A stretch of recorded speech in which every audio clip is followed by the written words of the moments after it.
Assalamualaikum warahmatullahi wabarakatuh. Selamat siang dan salam sejahtera buat kita semua. Semoga seluruh mahasiswa yang mengikuti mata kuliah ini ya dalam keadaan sehat walafiat dan bisa mengikuti perkuliahan hingga akhir nanti. Hari ini topik perkuliahan kita mengangkat proses dan thread ya. Nah, ini proses dan thread yang ada di dalam sebuah sistem operasi. Namun terlebih dahulu sebelum kita membahas topik tersebut, ada beberapa hal yang perlu saya sampaikan kepada kita semua ya. Nah, berkaitan dengan tugas ya. Nah, ini tugas perkuliahan tiap kali perkuliahan usai. Terus untuk rekaman live sessionnya kita upload di YouTube ya. Nah, ada beberapa ketentuan untuk penilaian tugas tersebut ya. Nah, yang pertama adalah tugas harus dibuat dalam bentuk file PDF ya. Dan selanjutnya diupload atau disubmit atau diserahkan melalui Google Classroom ya. Nah, semua mahasiswa kan sudah dibuatkan ya untuk Google Classroom-nya. Terus selanjutnya untuk membuat penilaian ya.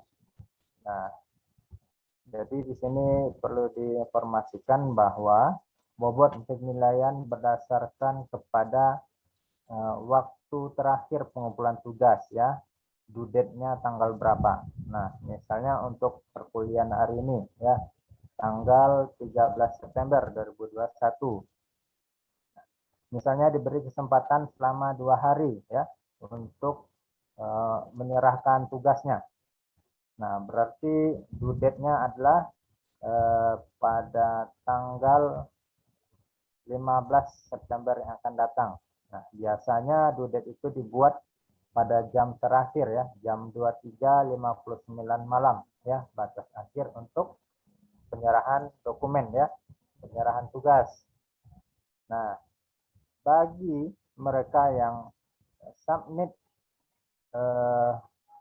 sesuai dengan waktu pengumpulan ya, misalnya di tanggal 13, 14, 15 ya akhir pengumpulan, maka nilai maksimum yang bisa diberikan adalah pada angka 85 ya, pada angka 85 dengan catatan ya, dengan catatan laporannya isinya menarik, bagus ya, dan lengkap.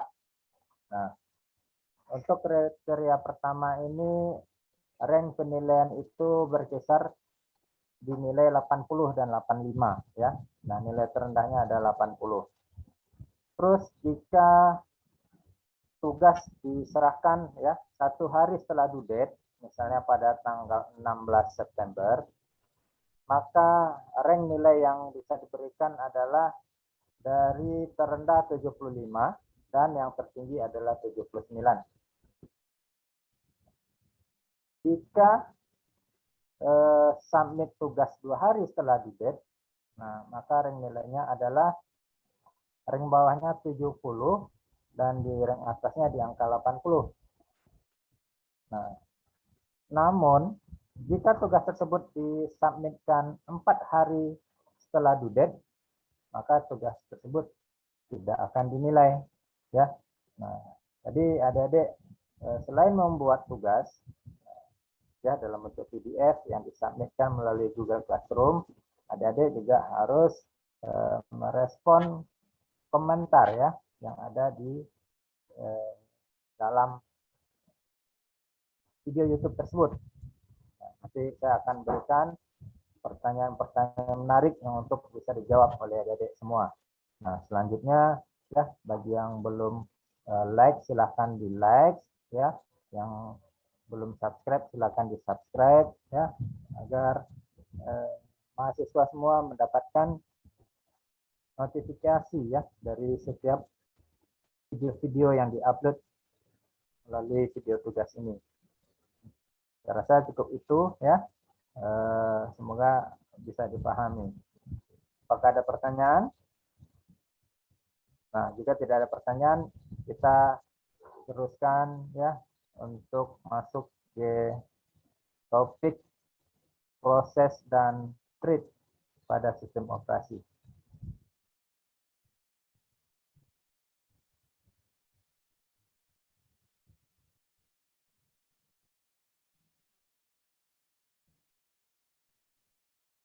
Kita mulai ya.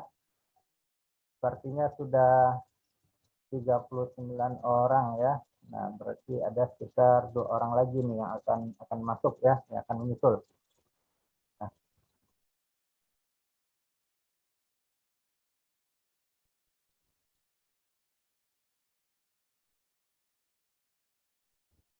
Nah, kita masuk ke topik proses dan treat ya, adik-adik ya. Nah, jadi seperti ilustrasi yang digambarkan di sini ya. Nah, ini adalah urutan-urutan proses ya. Tapi kita tidak tahu nih proses apa ya. Nah, jadi secara visual ya, ini adalah urutan-urutan proses dari awal hingga akhir ya. Nah, jadi di dalam sebuah komputer ya, di dalam sebuah prosesor. Nah, itu terjadi sistem proses ya, sistem proses dan juga sistem treat. Nah, kita coba lihat ya. Nah, konsep dari sebuah pemrosesan ya. Nah, pemrosesan itu bisa saja program yang sedang dieksekusi ya. Nah, jadi juga bisa sebuah kode program ya. Nah, tapi yang di dalamnya menyangkut beberapa aktivitas seperti program melakukan counter dan ada program stack. Nah, juga di situ dikatakan bahwasannya di dalam melibatkan stack ya. Nah, berarti di dalamnya akan terdapat data-data sementara. Nah, seperti parameter fungsi atau metode ya. Terus ada yang disebut dengan return address, variabel lokal, variabel global, dan lain sebagainya. Nah, itu konsep proses secara umum.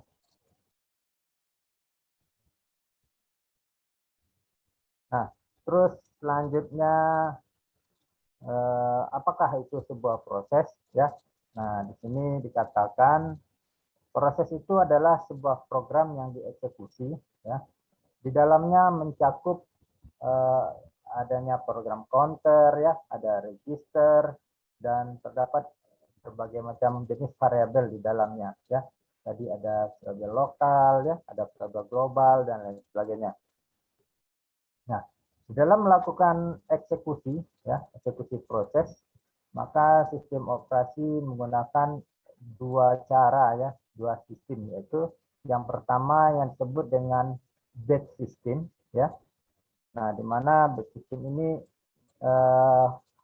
yang akan mengeksekusi jobs ya. Nah, job dan juga yang disebut dengan time share system. Nah, pada time share system ini maka sistem operasi akan mengatur pengeksekusian program ya, pengeksekusian program yang dilakukan oleh user ya, atau yang disebut dengan istilah task. Nah, ini konsep proses ya.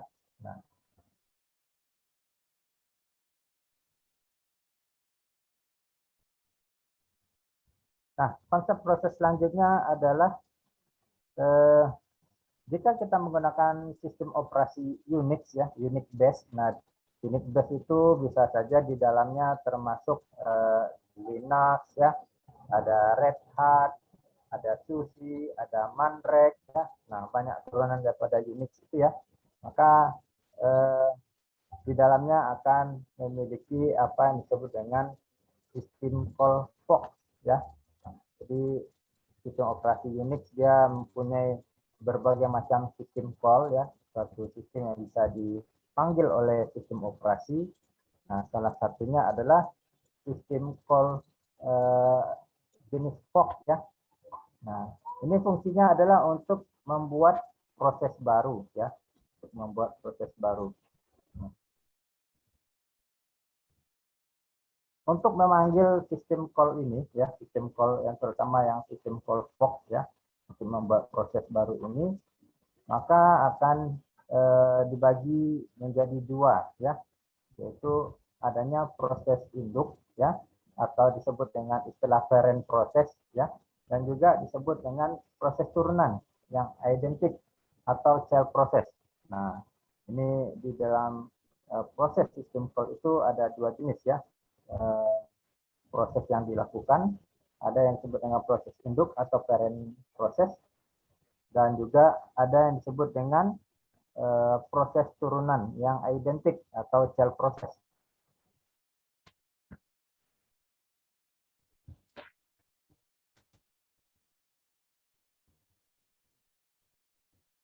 Selanjutnya berkaitan dengan terminasi proses ya.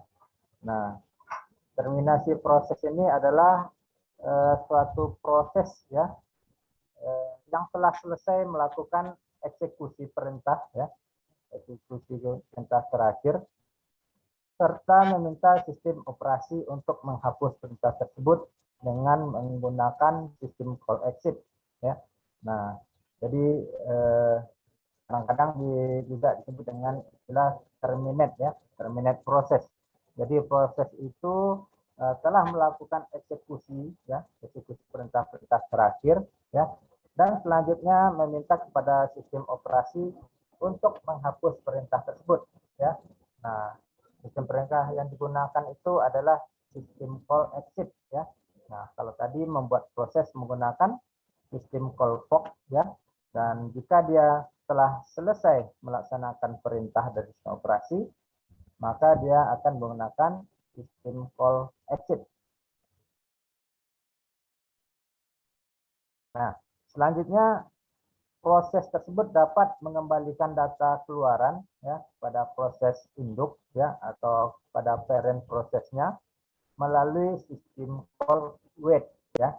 Nah, jadi ada wait ya, ada exit ya, dan ada POC tadi ya.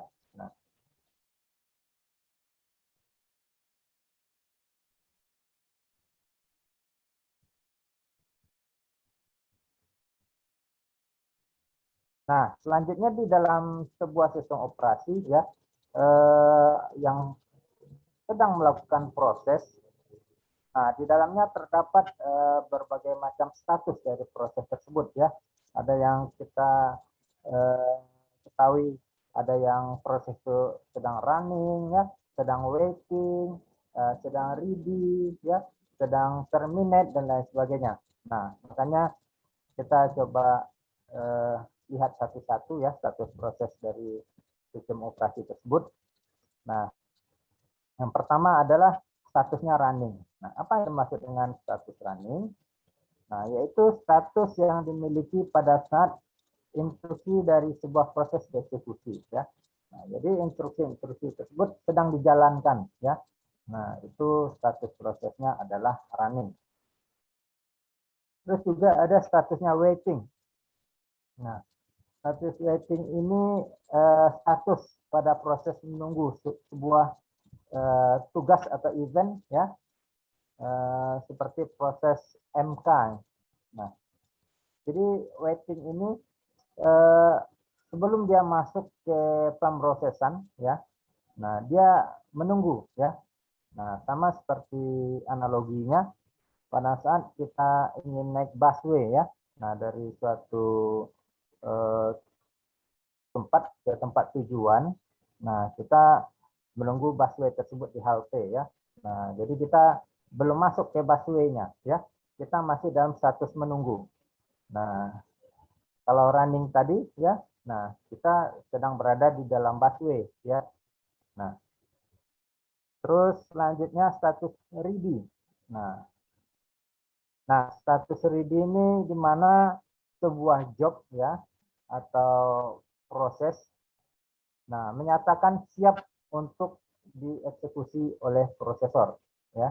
Nah, ini kondisi ready ya, kondisi siap.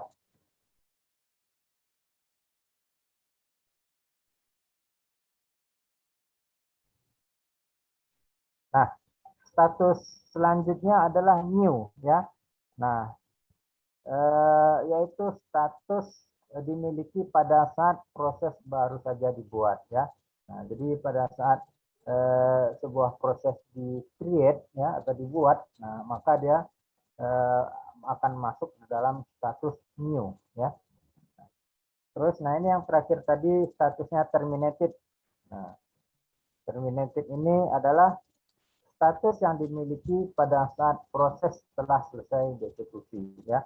Nah, jadi setelah proses itu dijalankan ya, setelah dieksekusi, nah maka itu disebut dengan status prosesnya terminate, sudah selesai ya, dihentikan.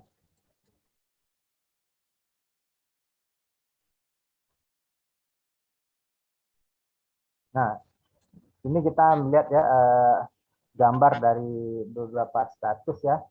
Nah, ini ada status yang ready ya, ada status yang running ya, ada yang wait, nah dan lain sebagainya ya. Nah, jadi kita lihat di sini ya, ada status yang pertama yang wait ya. Nah, wait itu dia posisi menunggu ya. Nah, posisi menunggu. Nah, terus setelah masuk ke dalam sistem, maka statusnya berubah menjadi ready ya. Statusnya siap untuk eksekusi. Nah, pada saat status sudah ready, dia masuk ke sistem pemrosesan, maka dia akan menjalankan eksekusi program ya. Nah, itu pada status running. Nah, dan begitu seterusnya siklus dari sebuah status, sebuah sistem pemrosesan.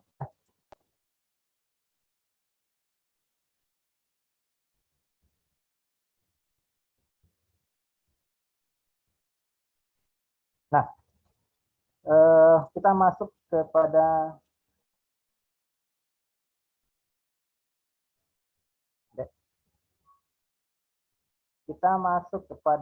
yang disebut dengan proses control block ya atau PCB. Nah, jadi istilah PCB tidak hanya ada pada mahasiswa elektro ya, printed circuit board ya. Nah, kalau di elektro disebut dengan PCB juga ya, tapi artinya lain.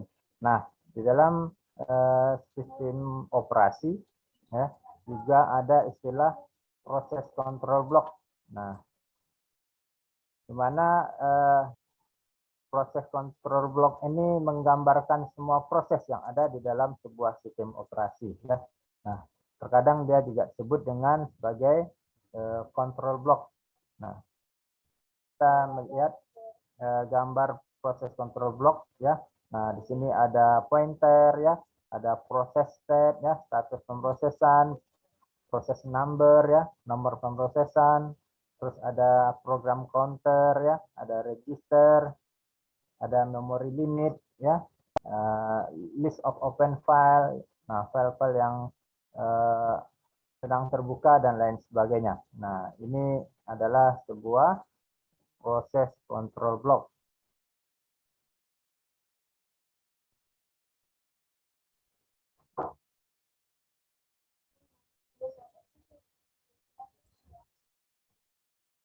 Nah, di dalam proses control block tersebut ya.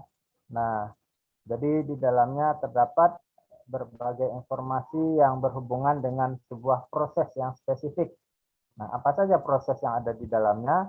Di antaranya adalah status proses ya, ada program counter, ada CPU register, informasi memori ya, informasi pencatatan dan lain sebagainya.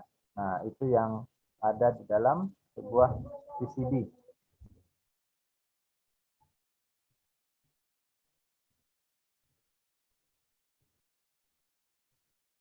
Nah, kalau kita melihat ya, nah ini diagram peralihan dari CPU dari proses ke proses ya. Nah, di sini kita melihat ada proses awal ya atau P0. terus di tengah-tengahnya ada sistem operasi, ya. Nah, terus ada proses P1. Nah, kita melihat, ya. Nah, sebuah proses itu pada panel itu dilakukan pengeksekusian job, ya, atau task. Nah, di mana di situ ada proses idle, ya. Nah, adik-adik, apakah ada yang tahu proses idle ini? Istilah idle ini apa kira-kira artinya, ya? Ada yang tahu? Yang idle itu, idle. Nah, apa maksud idle itu? Ada yang tahu nggak?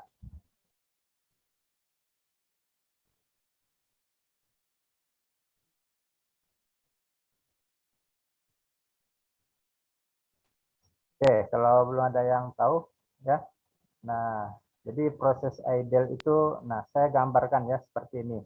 Nah, misalnya laptop kita ini sedang menyala ya di depan kita, ya, atau di rumah kita, di kantor, di kampus, di lab dan lain sebagainya. Nah, dan komputer ini tidak kita pegang, ya, tidak kita gunakan, ya. Dia hidup saja, monitornya menyala ataupun dia dalam kondisi hibernate, ya, dan lain sebagainya. Nah, tapi dia dalam kondisi on dan dia tidak melakukan kerja apa-apa, ya. Nah, itu disebut dengan istilah idle, ya. Nah, dia menyala tapi tidak melakukan apa-apa, ya. Nah, terus di sini pada sistem operasi, ya. Nah, di sini akan terjadi proses interrupt, ya, permintaan dari sistem call tadi, ya. Nah, apakah sistem call tadi itu dia menggunakan sistem call fork, ya, apakah dia exit, ya, apakah sistem call running, ya, sistem call wait dan lain sebagainya. Nah, terus selanjutnya setelah proses-proses itu dilakukan, ya. Nah, ini di sini dilihat, ya, ada simpan state ke PCB1, ya. Nah, ini masuk ambil dari blok 1 tersebut, ya. Terus langsung dikirim ke proses yang kedua, ya. Nah, kalau dia proses yang kedua langsung diproses, ya, maka dia akan dieksekusi, ya. Kalau tidak, statusnya akan menjadi idle.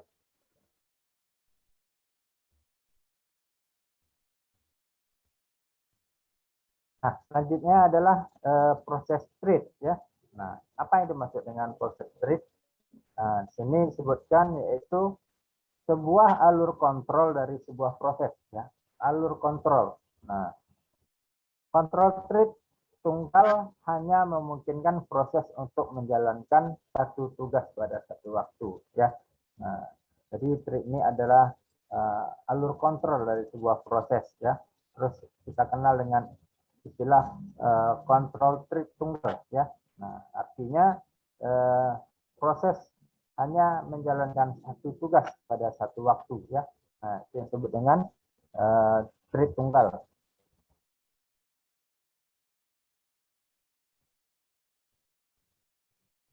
Nah, kalau kita melihat proses treat, ya. Nah, ini ada single thread, ada multi thread, ya. Nah, kalau single thread ini dia akan melakukan atau menjalankan satu tugas pada satu waktu, ya. Nah, kalau multi thread dia bisa melakukan berbagai tugas, ya. Jadi dari satu dalam satu waktu.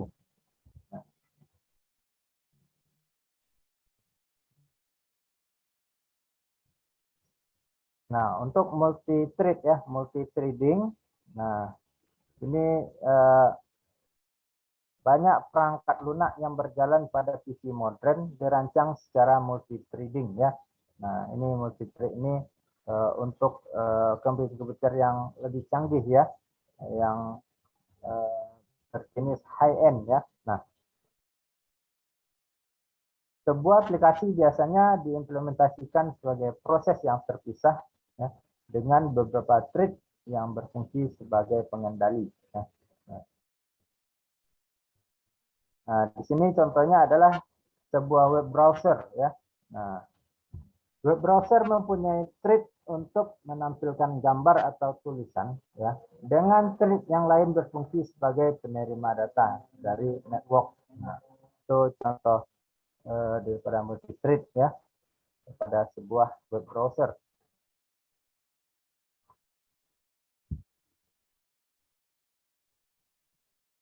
Nah, pada multi-threading ini ya sebuah aplikasi diperlukan untuk menjalankan beberapa tugas yang serupa ya. Nah, jadi kalau yang single tadi ya dia akan menjalankan satu tugas ya untuk satu keperluan. Nah, sementara untuk multi-thread ya diperlukan untuk menjalankan beberapa tugas yang serupa ya, bahkan secara simultan. Nah, untuk multi-thread contoh tadi ya, nah di sini diambil contoh sebuah web server ya.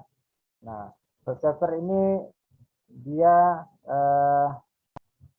akan melayani ya, memiliki ratusan klien. Nah, ratusan klien yang mengaksesnya secara konkuren ya. Nah, jadi dia bisa diakses secara bersamaan lebih banyak ya, secara bersama. Nah,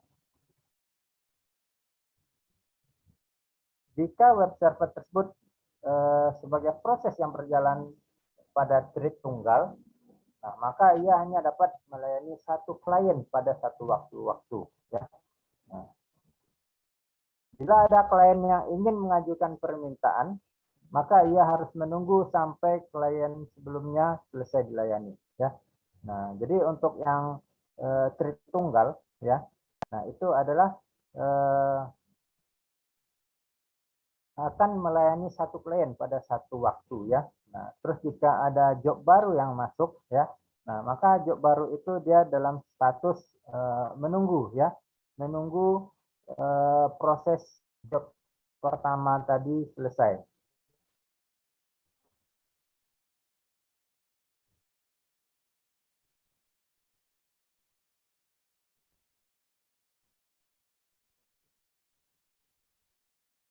Nah, salah satu cara untuk mengatasi yang thread yang tunggal tadi ya adalah dengan membuat sebuah web server yang bisa bekerja secara multi threading ya. Nah, artinya sebuah web server akan membuat thread yang akan mendengar permintaan klien. Nah, ketika permintaan lain diajukan, maka web server akan menciptakan thread lain yang akan melayani permintaan tersebut ya. Nah, ini misalnya counter pembayaran ya. Nah, biasanya awalnya orang yang akan membayar tagihannya dan lain sebagainya itu dilayani oleh satu orang yang bertugas di counter ya. Nah, itu thread tunggal ya. Nah, jadi harus diselesaikan dulu ya yang apa job yang pertama selesai, baru job yang kedua akan diproses. Nah, namun jika kliennya banyak ya, terus petugas pembayaran itu ditambah ya, lebih dari satu ya. Nah, sehingga klien akan banyak yang bisa terlayani ya. Nah, itu sebuah analoginya ya antara klien tunggal ya untuk multi thread-nya dan juga untuk yang lebih dari satu atau multi threading.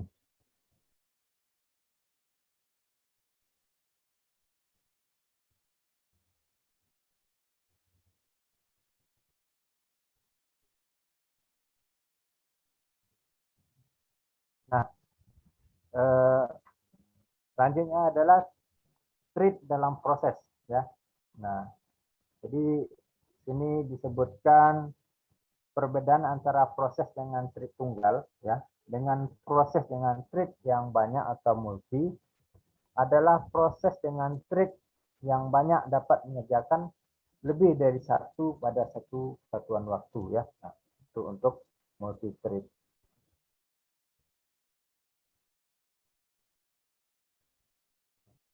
Selanjutnya adalah keuntungan ya dengan sistem trade ini, yang pertama responsi ya. Nah, jadi responnya akan lebih cepat ya, karena yang dilayani itu pada satu waktu bukan hanya satu job atau satu proses. Terus di sini ada unsur berbagi sumber daya ya, berbagi resources. Nah, terus dari segi ekonomi juga ya, akan lebih menghemat penggunaan hardware dan software. Terus yang keempat, utilisasi arsitektur multiprosesor ya.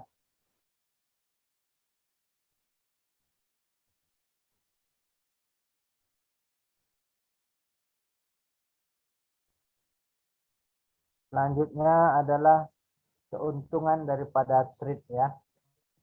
Nah, Muhammad Farhan Al-Rasyid yang nguap-nguap, sama kayak saya juga nguap ya. Jam segini jam kritis ini. Apalagi bagi yang tadi tidak sempat makan siang ya.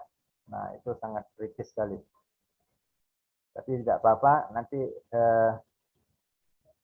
karena apa, nanti bahan perkuliahannya ada di rekamannya, silakan nanti disaksikan ya. Tapi yang ngantuknya jangan disaksikan. Nah, keuntungan trade tadi ya, pertama adalah respon ya, responsif ya. Nah, apa arti responsif di sini? Nah, aplikasi interaktif ya, menjadi multi trading ya, dapat membuat sebuah program terus berjalan meskipun sebagian dari program tersebut diblok atau melakukan operasi yang panjang ya. Nah, inilah sekarang yang kita gunakan di komputer kita ya, itu menggunakan sistem multi threading ya. Pada saat kita melakukan pencetakan dokumen melalui sebuah printer, nah kita bisa menggunakan aplikasi-aplikasi lain di handphone kita atau di laptop kita ya. Nah, terus berbagi sumber daya. Nah, ini keuntungan yang kedua. Nah, di sini thread akan berbagi memori dan sumber daya dengan thread yang lain ya, oleh proses yang sama ya. Nah, dia bisa berbagi memori dan sumber ya untuk proses yang sama. Keuntungannya adalah mengizinkan sebuah aplikasi untuk membuat beberapa thread yang berbeda dalam lokasi memori yang sama. Nah, terus juga ada keuntungan dari segi ekonomi. Untuk membuat sebuah proses tentunya diperlukan pengalokasian memori dan sumber daya yang cukup besar ya. Nah, alternatifnya adalah dengan menggunakan thread ya. Nah, jadi kita bisa menghemat ya penggunaan sumber daya dan pengalokasian memori. Nah, karena thread berbagi memori dan sumber daya proses yang memilikinya, maka akan lebih ekonomis untuk membuat ya dalam konteks thread ya. Nah, di mana juga agak susah untuk mengukur perbedaan waktu antara proses dan thread dalam hal pembuatan dan pengaturan. Namun secara umum pembuatan dan pengaturan proses lebih lama dibandingkan dengan thread ya. Nah, dia prosesnya akan lebih lama. Ini dicontohkan pada sistem operasi Solaris ya.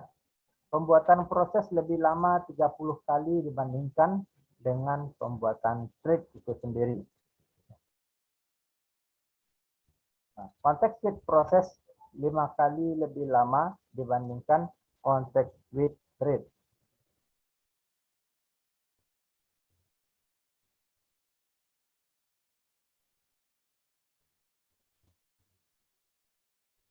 Nah, selanjutnya keuntungan dari thread yang lainnya adalah adanya utilisasi arsitektur microprosesor ya.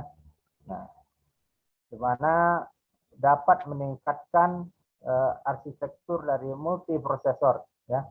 Nah, di sini setiap thread akan berjalan secara paralel ya pada prosesor yang berbeda. Pada arsitektur prosesor tunggal, CPU akan menjalankan setiap thread secara bergantian. Namun hal ini berlangsung sangat cepat sehingga menciptakan ilusi secara paralel. Namun pada kenyataannya hanya satu thread yang dijalankan CPU pada satu waktu. Nah, itu 4 keuntungan dari thread.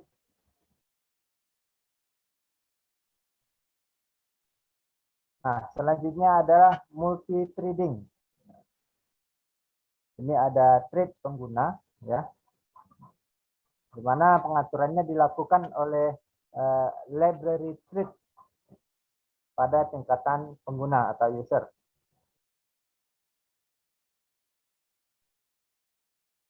Nah, thread pengguna ini ya dapat dibuat penjadwalannya, ya, dan juga dapat dikendalikan. Terus selanjutnya adalah thread kernel, yaitu sebuah thread yang langsung didukung oleh kernel, ya, di mana di dalamnya ada pembuatan, ya, penjadwalan dan manajemen thread. Dilakukan oleh kernel pada kernel space. Karena dilakukan oleh sistem operasi, maka proses pembuatannya akan lebih lambat jika dibandingkan dengan thread program.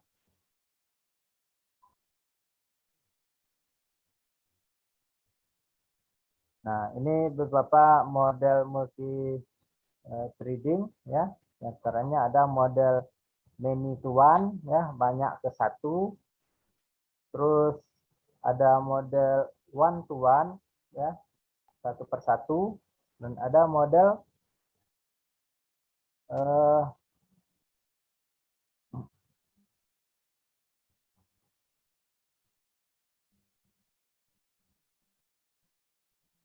dan ada model many to many, ya, dari banyak ke banyak, ya.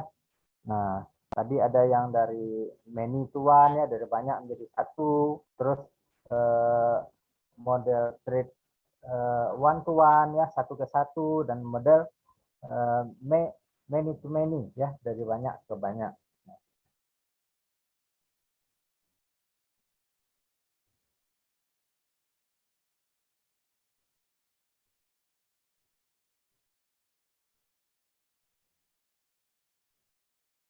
Kita coba bahas multi threading model, ya. Yang pertama many to one model.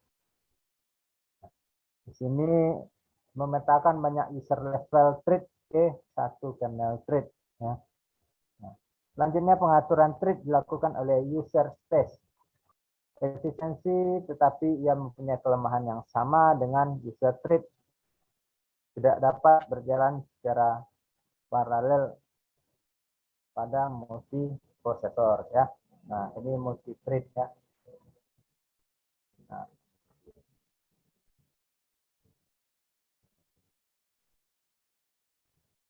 multi thread berikutnya adalah one to one model, ya. One to one model, nah, di mana memetakan setiap user thread ke kernel. Menyediakan lebih banyak konkurensi dibandingkan many to one many, ya. Kelemahan setiap pembuatan user, ya, user ID, membutuhkan pembuatan kernel atau thread yang akan menurunkan performa dari sebuah aplikasi. Nah, sistem operasi ini juga mendukung, ya, model one to one. Nah, seperti terlihat pada gambar di samping, ya.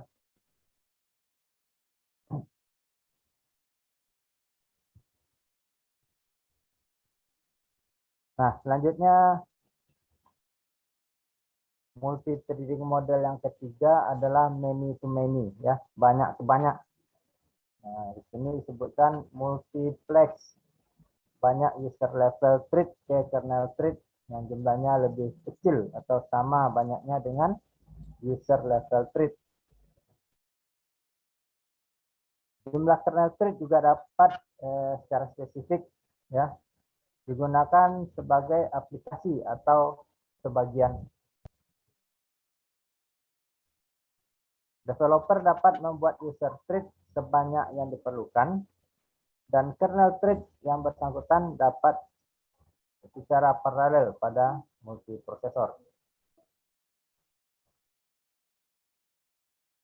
Ketika suatu thread menjalankan blocking system ya menggunakan TCP tadi, maka kernel dapat menjadwalkan thread lain untuk melakukan eksekusi. Sistem operasi yang mendukung model ini adalah Solaris, ya, IRIX, dan Digital Linux. Nah, ini untuk multi-threading many to many.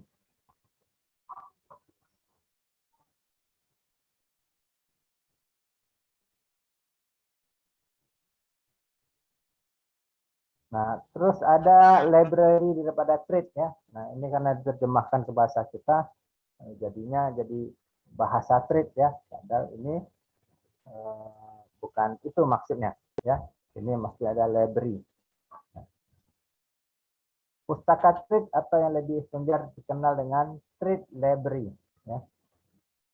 Bertugas untuk menyediakan API ya, application programming interface untuk programmer dalam menciptakan dan mengelola thread. Ya. Ada dua cara dalam melakukan implementasi terhadap thread. Yang pertama adalah menyediakan API, ya, application programming interface tadi, dalam level pengguna tanpa dukungan dari kernel, sehingga pemanggilan fungsi tidak melalui sistem call. Nah, jadi kita tidak perlu memanggil fungsi yang sudah ada di pustaka. Maka akan menghasilkan pemanggilan fungsi call yang sifatnya lokal dan bukan lokal. Dan ini ada 3 library thread yang sering digunakan, ya. Di antaranya adalah POS9 ya, POS9. Terus ada Java, ya, Java 32. Implementasi POSIX ini ya dapat dengan cara user level dan kernel level. Sedangkan Win32 adalah kernel level Java API thread yang dapat diimplementasikan oleh Citrix ataupun Windows 32.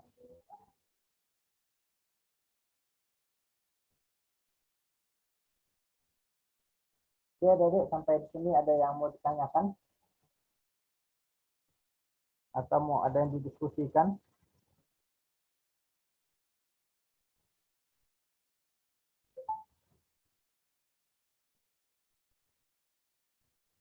Oke, kalau tidak ada pertanyaan, kita lanjut saja. Ya, jadi ini sistem operasi ini kita menceritakan ya dasar-dasar sebuah sistem operasi tersebut ya.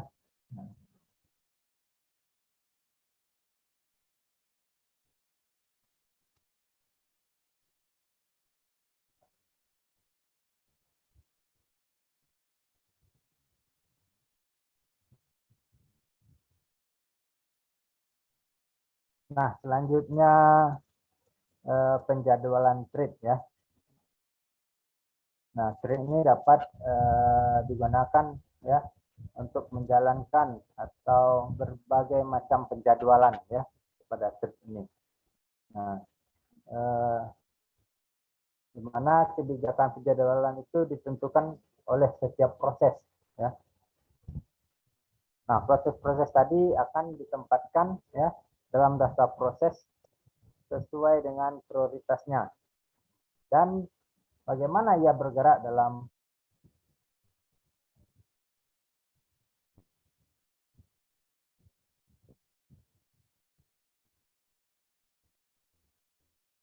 Tadi kita udah recording dari awal ya, adik-adik ya? Iya udah Pak. Sudah, Pak, ya? sudah Pak. Oke. Udah Pak.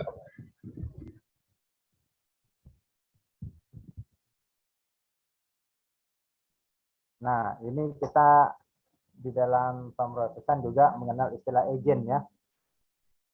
Ini apa, agen-agen ya, seperti agen di loket ya. Nah, agen-agen orang-orang yang mencari calon penumpang ya. Nah, jadi di dalam sistem operasi pun ada yang disebut dengan istilah agent ya.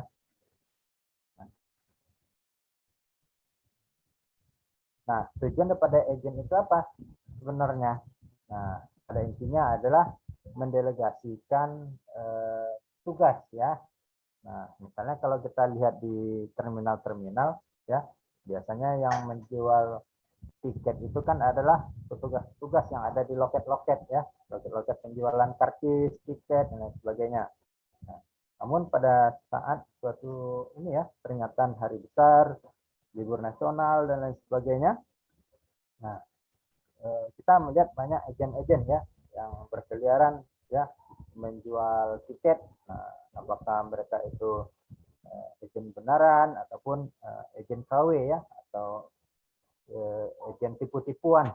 Nah, jadi agen yang ini dia mendelegasikan, mengerjakan delegasi wewenang yang diberikan oleh yang counter yang menjual tiket tadi ya. Nah, jadi orang tidak perlu datang ke counter untuk membeli tiketnya ya, cukup yang dibeli pada agen-agen yang ada di lapangan ya, yang mudah dicapai.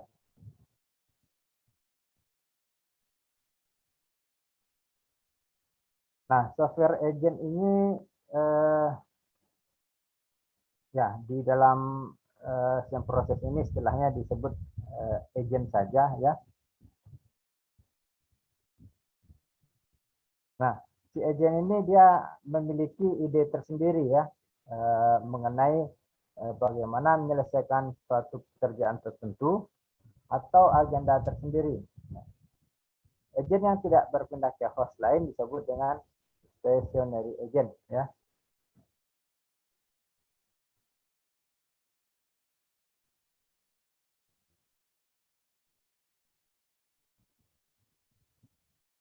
Nah, di sini ada beberapa definisi agent ya dari sudut pandang sistem. Nah, adalah perangkat open perangkat lunak ya. Nah, diantaranya ya diletakkan dalam lingkungan eksekusi, terus memiliki sifat sebagai berikut ya. Nah, pertama reaktif. Nah, reaktif ini, nah di mana si agent dapat merasakan perubahan dalam lingkungannya ya, dan dapat bertindak sesuai perubahan tersebut. Terus ada yang disebut dengan istilah autonomous ya. Nah, ini autonomous agent ini mampu mengendalikan tindakannya sendiri. Terus ada sifat proaktif, mempunyai dorongan untuk mencapai tujuan, terus bekerja terus-menerus sampai waktu tertentu.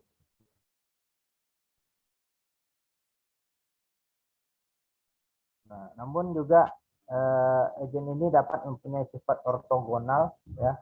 Nah, diantaranya adalah komunikasi dapat dipindahkan dari satu host ke host yang lain. Mobile dapat dipindahkan dari satu host ke host yang lain.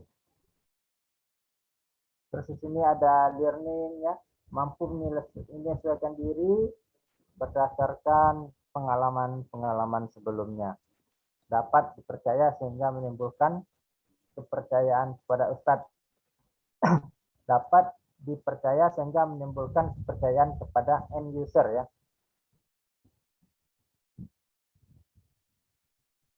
Nah, ini terdapat beberapa karakteristik dari agent itu ya, ada yang disebut dengan autonomy agent ya, terus intelligent, reasoning, and learning ya, mobility dan stationary, dan juga ada delegation ya. Nah, untuk karakteristik autonomi ya atau autonomous ya, Nah, dia dapat melakukan tugasnya secara mandiri, ya. Dia tidak perlu dikontrol. Jadi dia dapat melakukannya secara sendiri dan secara otomatis. Dan dia tidak akan dipengaruhi oleh user, agent, ya, ataupun lingkungannya. Terus untuk intelligent, reasoning, dan learning, ya. Nah, ini agen-agen di sini harus memiliki standar minimum untuk bisa disebut sebagai agen, yaitu diantaranya adalah intelijensi, ya, atau kecerdasan, intelligence. Nah, untuk konsep intelligence ini, ya, ada 3 komponen yang harus dimiliki, diantaranya internal knowledge base, ya. Nah, terus kemampuan reasoning berdasarkan knowledge base dan juga kemampuan learning untuk beradaptasi dalam perubahan. Terus untuk mobility dan stationary, ya. Nah, di sini khusus untuk mobile agent mobility dan stationary harus memiliki kemampuan untuk yang merupakan karakteristik tertinggi yang dia miliki. Nah, karakteristik yang dimilikinya itu adalah mobile, ya, mobilitas.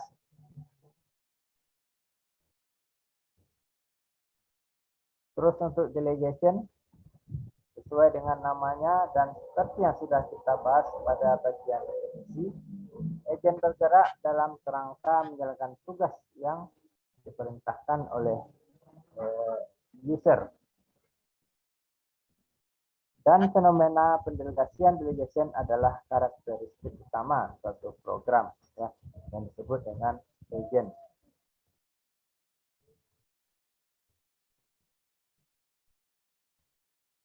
Nah, karakteristik lainnya adalah reactivity, ya, proaktif dan goal oriented, communication.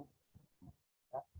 Nah, ini untuk klasifikasi software agent, ya. Ada untuk desktop agent, nah, yaitu agent yang hidup dan bertugas dalam lingkungan personal komputer atau PC dan berjalan di atas suatu operating system, ya, yang termasuk dalam klasifikasi. Di antaranya itu ada operating system agent, application agent, application suite agent, dan lain sebagainya.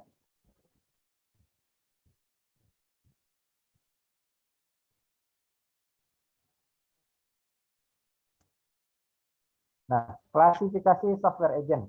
Nah, jadi software agent ini bisa diklasifikasikan, ya. Pertama itu internet agent. Nah, untuk internet agent ini, ya, dia selalu aktif di dalam jaringan internet dan tugasnya adalah melakukan manajemen, mengelola informasi, ya, atau memanage informasi yang ada di internet. Nah, di dalamnya termasuk website agent, ya, terus ada web server agent, information filtering agent, information retrieval agent, notification agent, service agent, dan mobile agent.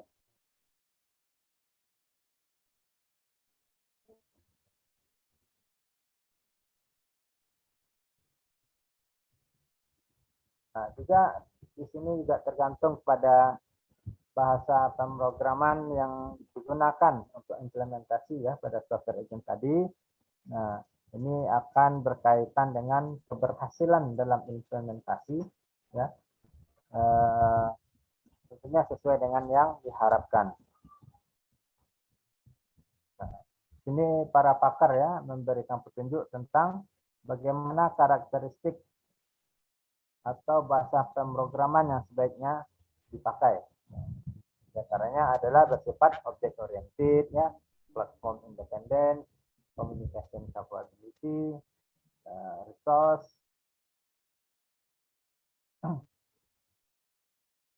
Ini termasuk security, ya, security dan kode-kode manipulasi, ya.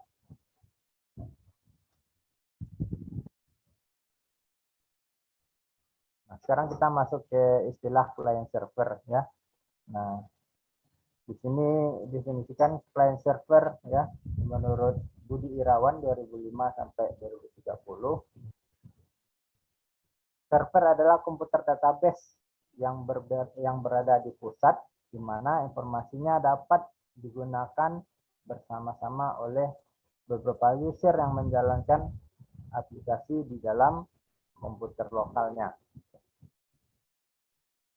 Ini untuk client server.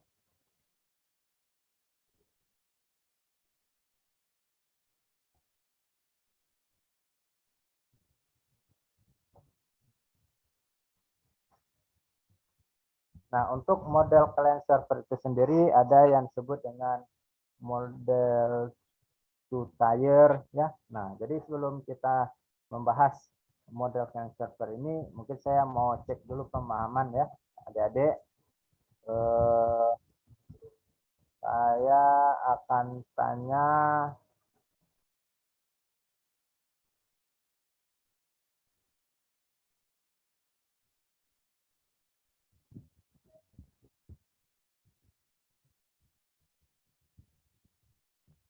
Nuzulul Kamarudin. Nuzulul Kamarudin. Nuzul Kamarudin, Nuzul. Nah, kayaknya ini mic-nya nggak nyala ya. Nuzulul Kamarudin. Halo. Kayaknya dia lagi diskusi berat nih ya. Seperti diskusi di TV One.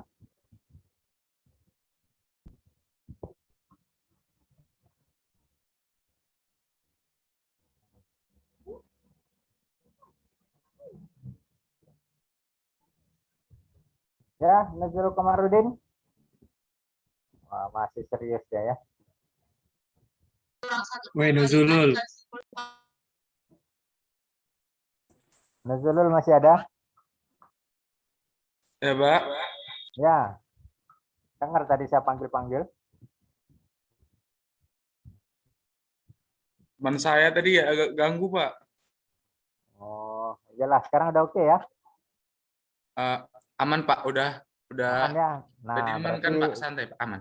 santai ya. Nah, berarti giliran ini menjawab pertanyaan ya.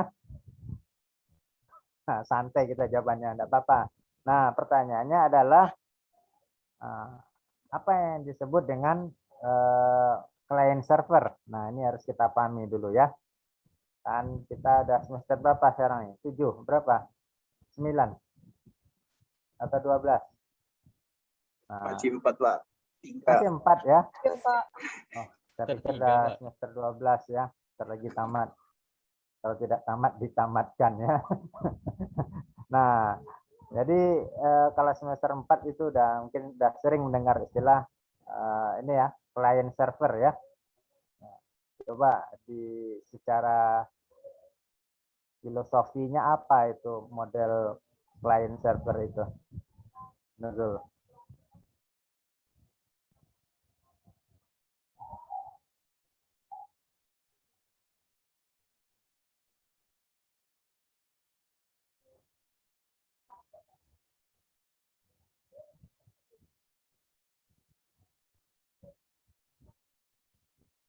Nurul, kamu bisa dengar pertanyaannya?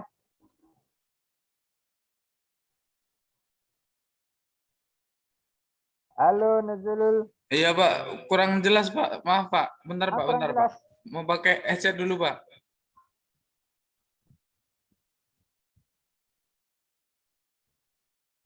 Nah, mantap ya. Nggak pakai headset nih. Oke, udah bisa didengar?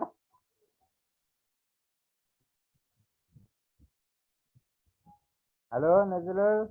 Iya, Pak. Iya, Pak. Bisa dengar ya? Nah, udah bisa, Pak. Udah bisa. Oh, udah bisa ya. Ini kayaknya kamu bangun tidur, rambut kamu belum disisir itu. Diajak tadi, Pak. Sama ganteng ya. Nah, coba kamu jawab dulu itu ya. Apa ini maksud dengan client server?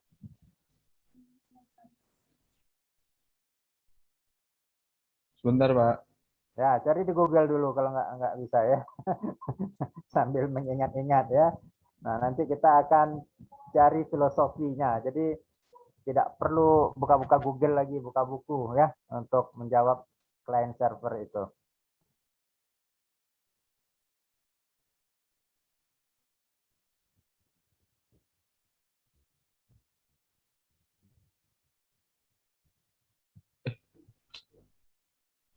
Maaf Pak, tadi udah jawab di belum on mic Pak. Ini Pak, client server atau client server merupakan sebuah paradigma dalam teknologi informasi yang merujuk kepada cara untuk mendistribusikan aplikasi ke dalam dua pihak, pihak klien dan pihak server.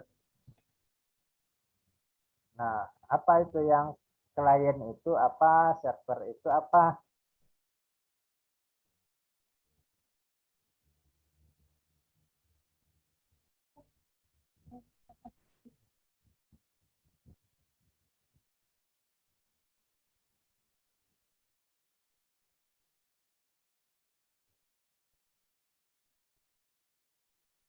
Klien itu usernya Pak, Nah, server? server ya servernya Pak. Oh, server ya server ya. Oke. Nah, kita ini cari lagi nih jawaban yang tepat ya. Eh, Ani Mardatilah ada. Ada, Pak. Nah, coba apa yang dimaksud dengan client server?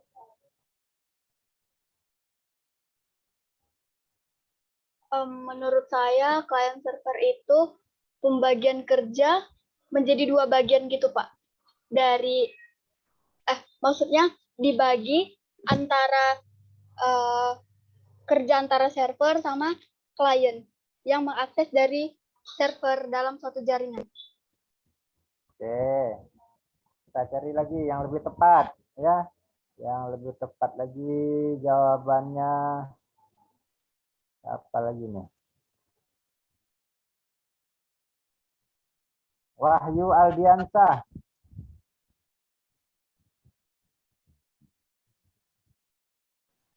Iya, Pak. Nah, coba menurut kamu apa itu client server? Client server itu kayak sistem operasi yang menghubungkan dua objek, Pak. Kayak misalnya gimana ya? Kayak di warnet tuh, Pak, OP warnet. OP warnet itu client servernya. Terus kliennya tuh yang komputer yang lain, Pak. Oke, kita cari jawaban yang lain. Reno Widi Respati. Hadir, Pak. Ya, menurut kamu apa itu client server? Menurut saya client server tuh, Pak, kalau server tuh komputer yang besar bisa menampung banyak komputer-komputer lain, Pak. Kalau klien tuh ditampung dari server itu, Pak. Pembagian komputernya, Pak. Oke. Nih, terakhir saya mau minta pendapatnya siapa lagi nih?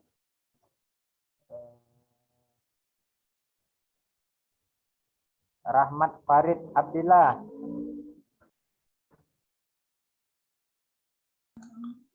Iya Pak, Nah, menurut kamu apa itu client server? menurut saya client server itu adalah sebuah konsep arsitektur perangkat lunak yang menghubungkan dua objek berupa client dan server, Pak. Di mana client merupakan pengguna dan server adalah penghubungnya. Server apa tadi? Sebagai apa?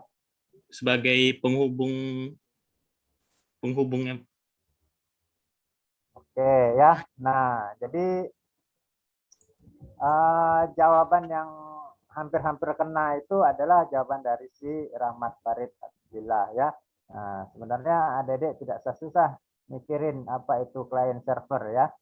Nah, yang jelas si klien adalah yang meminta layanan ya. Nah, ini filosofinya aja ya. Jadi tidak perlu dicatat-catat, dicari di Google, cari di buku ya. Nah, jadi si klien itu yang meminta layanan ya. Sedangkan si server adalah yang menyediakan layanan ya. Nah, nanti kalimatnya baru adik-adik susun-susun ya. Nah, yang penting filosofinya dulu ya. Nah, jadi si server itu bukan penghubung, ya. Dia yang menyediakan layanan. Nah, sementara si klien dia yang meminta layanan, ya. Nah, sama misalnya seperti perbankan, ya. Nah, di bank kan kalau nasabah itu disebut klien kan, ya. Nasabah, klien, customer. Nah, dia yang meminta layanan kepada bank, ya, atau menggunakan layanan yang ada di bank.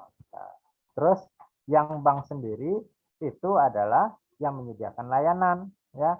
Apakah kita mau transaksi tunai, non tunai, ya, mau nyimpan deposito, ya, mau buat kartu ATM dan lain sebagainya, ya. Nah, jadi konsepnya seperti itu adik-adik. Jadi kalau bisa itu adik-adik ingat selama-lamanya konsep seperti itu, ya. Nah, nanti kalaupun nanti keluar di ujian atau orang bertanya dan lain sebagainya, tinggal adik-adik ini mengatur kalimatnya, ya. Yang penting key poinnya, ya, inti pokoknya sudah dapat, ya. Nah, jadi kita lihat di slide tadi, ya. Ini di slide, ya, kita lihat dari slide ini, ya. Nah, di slide kan ada ini, ya, si klien itu dia merequest, ya. Nah, dia meminta layanan, ya, meminta layanan kepada server, ya. Nah, terus server memberikan layanannya, ya. Jadi si server ini penyedia layanan, ya. Nah, jadi mudahnya seperti itu aja ngapalnya klien dan server.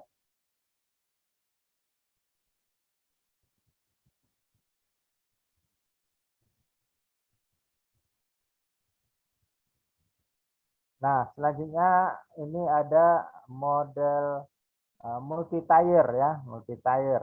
Nah, di sini dikatakan multi tier itu adalah metodenya mirip dengan three tier, ya. Nah, seperti 3 tingkatan gitu, ya, 3 lapisan. Nah, bedanya adalah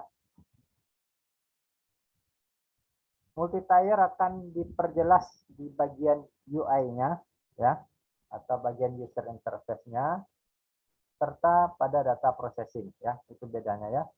Jadi pada sisi UI-nya dan juga sisi data processing, ya.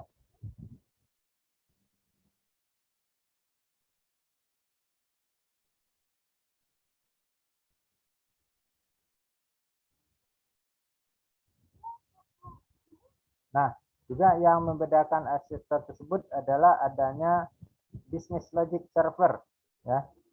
Nah, ini ada business logic server, database server, dan business server, ya. Nah, ini merupakan bagian dari data processing. Nah, sedangkan aplikasinya, ya, berupa klien atau terminal.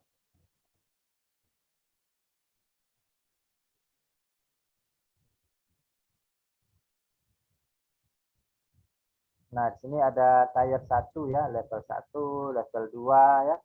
Nah, terus di level 2 ini sudah ada hubungan dengan server, ya. Nah, terus pada level 3 dan seterusnya terdapat berbagai macam server. Nah, kalau kita melihat ada entire, ya. Nah, di sini kita bisa melihat ilustrasinya, ya. Di sini ada berupa browser, ya. Terus ada web server. Nah, terus ada application server, ya. Terus ada proses request, ya. Request. Nah, terus ada juga hasil dari request tersebut. Nah, terus dia melalui data server mengembalikan hasil, ya. Nah, setelah itu dia akan dimasukkan ke database manajemen sistem.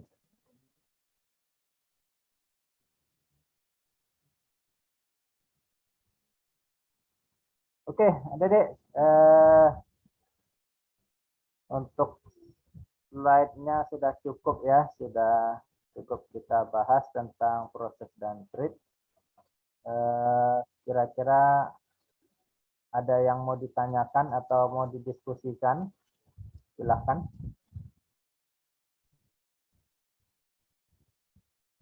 Nah, jadi kalau kita melihat di dalam sebuah sistem operasi itu ya, itu pembahasan secara umum ya, secara umum sistem operasi.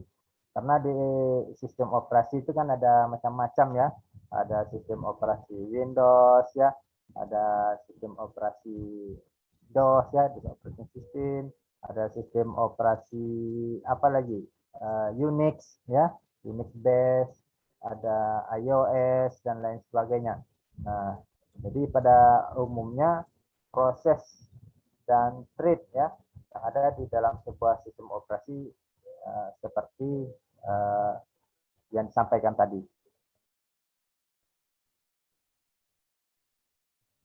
Oke, baik adik-adik, ada yang mau ditanyakan? Kalau tidak perlu diingatkan kembali, silakan adik-adik jangan lupa untuk mengisi absennya ya. Mengisi absen.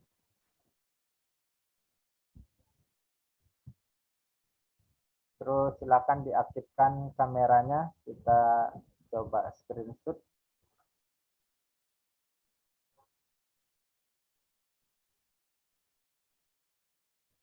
Nah, mungkin untuk 2 atau 3 minggu ke depan ya, kita masih menggunakan link Zoom yang ini ya. Karena ini juga link Zoom-nya juga termasuk link Zoom yang berbayar ya. Nah, tadi saya melihat yang link Zoom yang ada disediakan oleh prodi atau fakultas, ada dosen yang sudah 15 menit ya, coba-coba masuk sudah tidak bisa masuk ya. Nah, jadi kita cari yang fleksibel saja ya. Nah, mungkin kalau suatu saat nanti sudah nyaman ya, bisa saja pakai Gmeet ya. Nah, Gmeet sebenarnya yang disediakan oleh Google itu ya, itu powernya bersama dengan Zoom ya. Usernya unlimited, waktunya juga unlimited ya. Nah, kalau Zoom yang gratisan ya kan dibatasi waktunya dan jumlah usernya. Bahkan yang untuk berbayar pun ya, untuk yang berbayar pun itu usernya juga terbatas ya. Ada yang 100 user, ada 500, ada 1000 user ya dan lain sebagainya. Nah, jadi dia lebih banyak kepada urusan ini bisnis ya. Nah, tapi kita nggak tahu ya kenapa pula jurusan kita sampai memakai yang berbayar ini, yang gratis saja ada. Nah, sementara dipakai yang berbayar ini sedikit kelimpungan juga mereka ya. Ada dosen yang tidak bisa login, tidak bisa merekam. Kalau mau merekam harus lapor dulu ya, kontak dulu hostnya, adminnya dan lain sebagainya. Nah, buat pusing kita aja ya. Oke, baik adik-adik, ini untuk halaman pertama ya yang akan kita screenshot. Silakan ya ditampilkan wajahnya ya. Oke, saya hitung ya. Ini untuk yang pertama ya. 1, 2, 3. Oke, sebentar. Coba save dulu.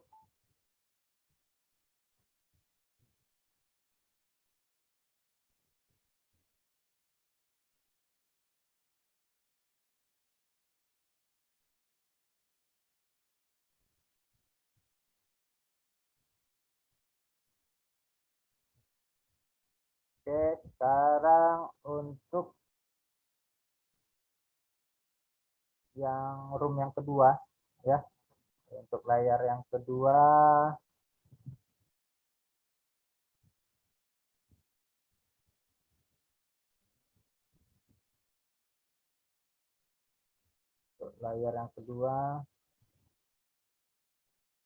oke ya. Siap-siap ya, saya hitung 1, 2, 3.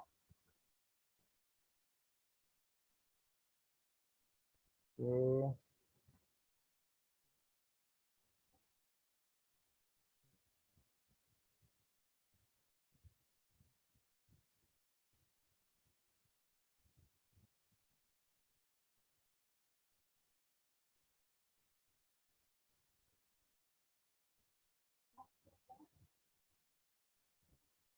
Oke, baik adik-adik semua ya.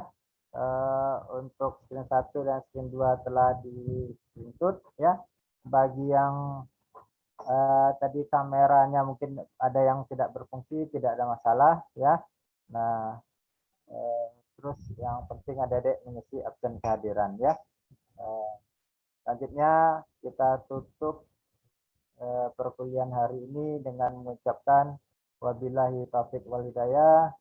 Wassalamualaikum warahmatullahi wabarakatuh. Selamat sore dan salam sejahtera buat kita semua. Waalaikumsalam Warahmatullahi wabarakatuh. Ya, sama.